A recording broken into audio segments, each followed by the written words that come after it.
ব্যাপক উৎসাহ উদ্দীপনার মধ্য দিয়ে কুমিল্লা জেলা হেজবুত তাওহীদের উদ্যোগে পবিত্র ঈদুল আজহা উদযাপন করা হয়েছে। কেন্দ্রীয় কর্মসূচির অংশ হিসেবে সারা দেশব্যাপী পত্রিকা বিক্রয় কার্যক্রমে ধারাবাহিকতায় গত 4 দিন ধরে কুমিল্লার প্রতিটি থানায় হেজবুত তাওহীদের পত্রিকা বিক্রয় কার্যক্রম পরিচালিত হয়। একটি সঠিক আদর্শ মানুষের মাঝে ছড়িয়ে দিতে হেজবুত তাওহীদের সদস্যরা মানুষের দ্বারে দ্বারে গিয়ে এই বার্তা পৌঁছে দিচ্ছে।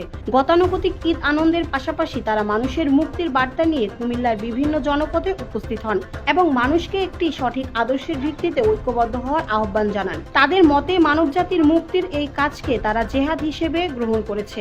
পত্রিকা বিক্রয়ের মধ্যে তারা ঈদ আনন্দ ভাগাভাগি করছে। পত্রিকা বিক্রয় কার্যক্রম শেষে একটি পুরস্কার বিতরণী অনুষ্ঠানের আয়োজন করা হয়। জেলা সভাপতি ওমর ফারুকের সভাপতিত্বে অনুষ্ঠানে প্রধান অতিথি হিসেবে উপস্থিত ছিলেন কুমিল্লার অঞ্চলের আঞ্চলিক আমির মোহাম্মদ সেলিম হোসেন। আরও উপস্থিত ছিলেন আঞ্চলিক নারী নেত্রী আসমা আক্তার, জেলা নারী নেত্রী সেলিম আক্তার ইতি, জেলা সাধারণ সম্পাদক মানিক মিয়া, অর্থ সম্পাদক রুহুল আমিন, মহানগর সভাপতি আলী হোসেন এবং দক্ষিণ সদরের সভাপতি ইয়াসিন আরাফাত সহ অন্যান্য নেতৃবৃন্দ। অনুষ্ঠানে বড়দের পাশাপাশি ছোটদের জন্য ব্যতিক্রম পুরস্কারের ব্যবস্থা করা হয়। পরিশেষে হেজবুত তাওহীদের আদর্শিক বার্তা দেশ ও দেশব্যাপী ছড়িয়ে দিতে সবাই ঐক্যবদ্ধভাবে কাজ করার অঙ্গীকার ব্যক্ত করেন।